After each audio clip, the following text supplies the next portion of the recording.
मैं आरडी भारती और आप देख रहे हैं बिहारी सुल्तान।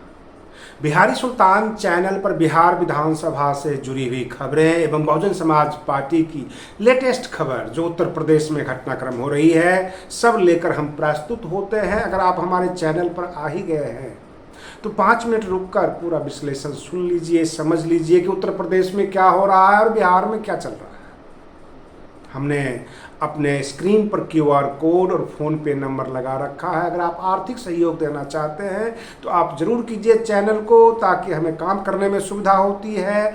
और हमारे जो है लड़के भाग भाग कर काम करते हैं, रिपोर्टिंग करते हैं। मैं आपको बता दूं कि उत्तर प्रदेश में एक घटना नहीं बल्कि कई घटनाएं जो है हुई है और ये घटनाक्रम हो चुका है, घटनाक्रम बढ़ता जा रहा है।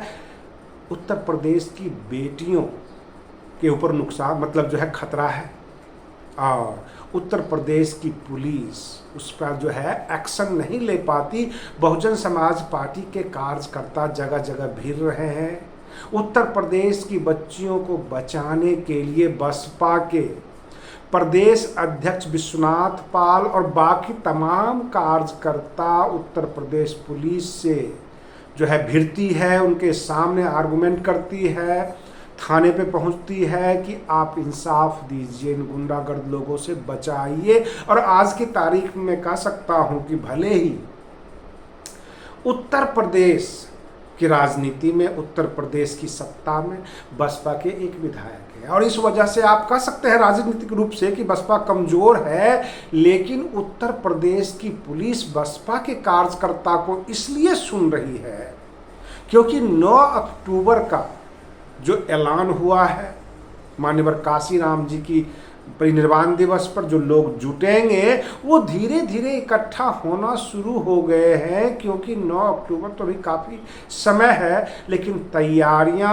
और जो पूरे देश भर के कार्यकर्ता इकट्ठा होंगे।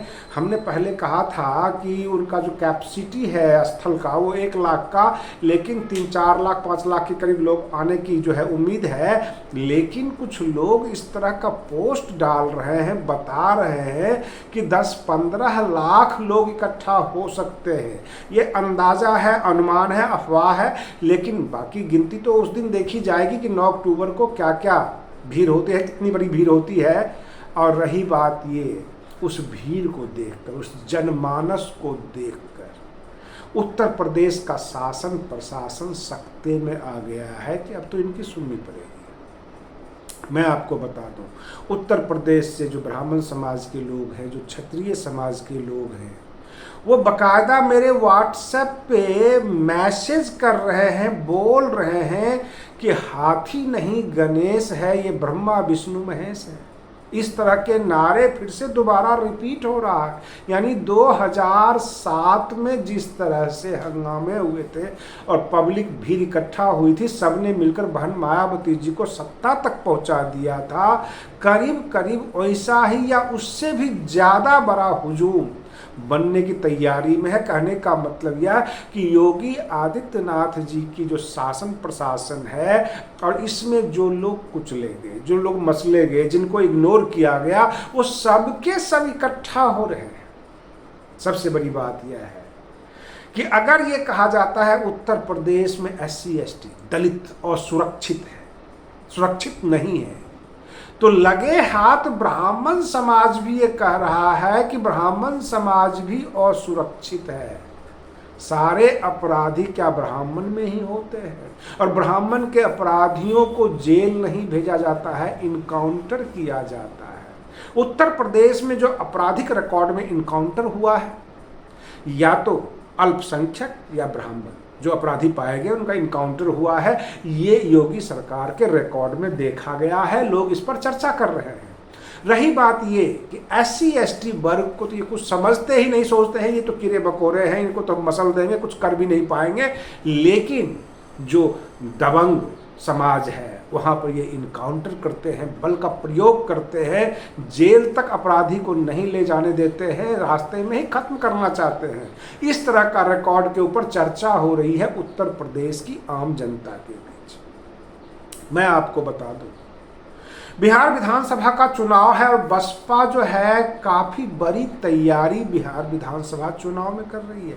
और इसका सबसे बड़ा साक्ष्य मैं बता रहा हूं कि कल रात की ही बात है, चैनपुर विधानसभा जहां से जमा खान विधायक थे, 2020 में चुनाव जीते थे बसपा के टिकट से, चैनपुर विधानसभा से बहुत सारे लोगों ने फ़ोन किया और फ़ोन पे ये बताया कि मैं आपके चैनल के माध्यम से लखनऊ तक ये आवाज़ पहुंचाना चाहता हूं कि चैनपुर विधानसभा में बिंद समाज के लोगों को कैंडिडेट बनाया जाए।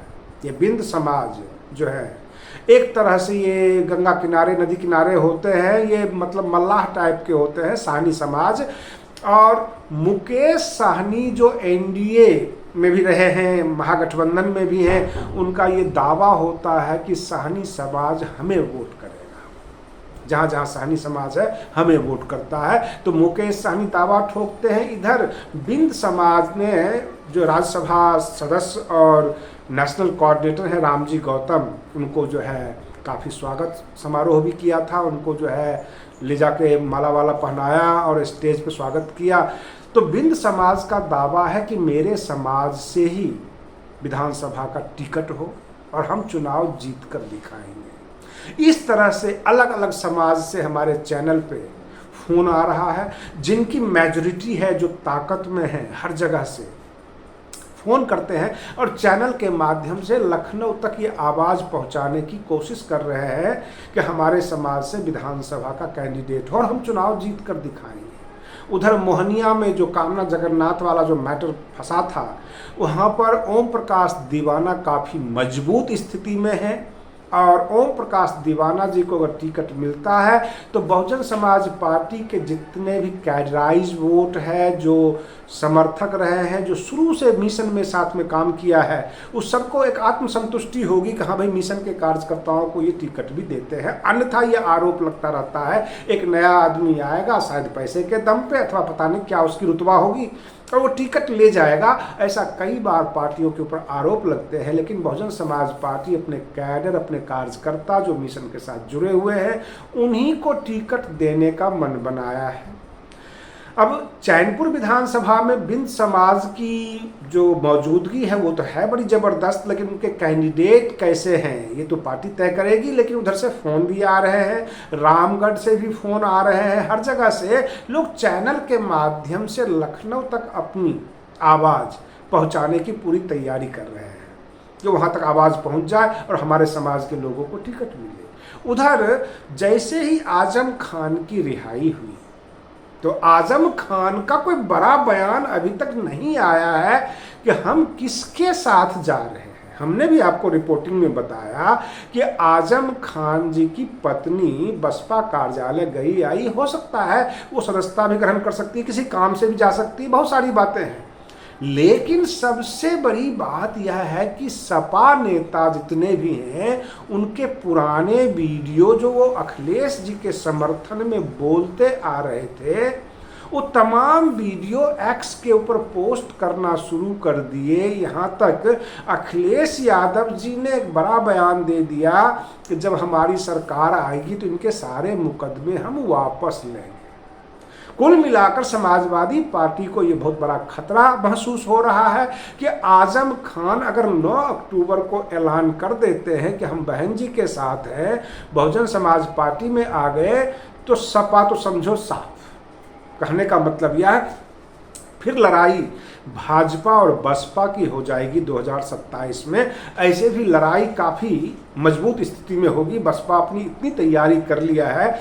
और रही बात ये कि अल्पसंख्यक समाज को इतना जोर लिया गया है बसपा ने, मतलब केवल यूपी ही नहीं, बिहार और यूपी दोनों जगह है, अल्पसंख्यक समुदाय के लोग बसपा से जुड़ चुके हैं, सर्व समाज के लोग जुड़ रहे हैं और SC ST OBC, खास करके OBC में अति पिछड़ा और पिछड़ा सबके सब बसपा पर अपना आस्था, अपना विश्वास जताया है। बहुजन समाज पार्टी की राष्ट्रीय अध्यक्ष बहन मायावती जी अभी तक तो बेदाग नेता है, किसी प्रकार का कोई आरोप नहीं है। हाँ, सत्तासीन लोग जो सत्ता में बैठे हुए हैं उन्होंने कई बार उंगलियां उठाई, कोर्ट तक पहुंचाया उनका मामला, लेकिन कोर्ट में जाके वो बरी हो जाती है, कोर्ट उन्हें क्लीन चिट दे देती है। तो बहन मायावती जी का बेदाग चेहरा, कड़क प्रशासन, ये आम जनता को समझ में आ रहा है। लेकिन पिछले 10 सालों में जो इनका रिकॉर्ड खराब रहा, विधायक नहीं जीते, उसका मूल कारण यह था कि चुनावी प्रबंधन में कहीं न कहीं से बसपा कमजोर नजर आती थी। छल कपट, साम दाम दंड भेद नहीं कर पाती थी, और बगैर छल प्रपंच की आज की राजनीति होती नहीं है। बहन जी कहीं न कहीं यहाँ पे कमजोरी की है, जो बहुजन समाज पार्टी के साथ अभी तक जो ये घटनाएं हुई, जो उनको कैंडिडेट नहीं निकल पाए और लोगों ने ये नारा देना शुरू कर दिया कि बसपा खत्म हो रही है, तो इसका मूल कारण यह था कि चुनावी प्रबंधन सही ढंग से नहीं होना। इस बार सब के सब तैयारी में है, और उमाशंकर सिंह जो इकलौते विधायक हैं, उन्होंने अपना बयान दे दिया कि अल्पसंख्यक समाज में और आजम खान जी का भी स्वागत है बसपा में। तो इसका मतलब साफ साफ होता है कि आजम खान जो है बसपा से जुड़ रहे हैं, लेकिन समाजवादी पार्टी के नेता अभी तक हमारे न्यूज़ बनाने तक केवल वही वीडियो जारी कर रहे हैं जो पुराने उनके वीडियो थे, जो अखिलेश यादव जी के समर्थन में वो बोला करते थे।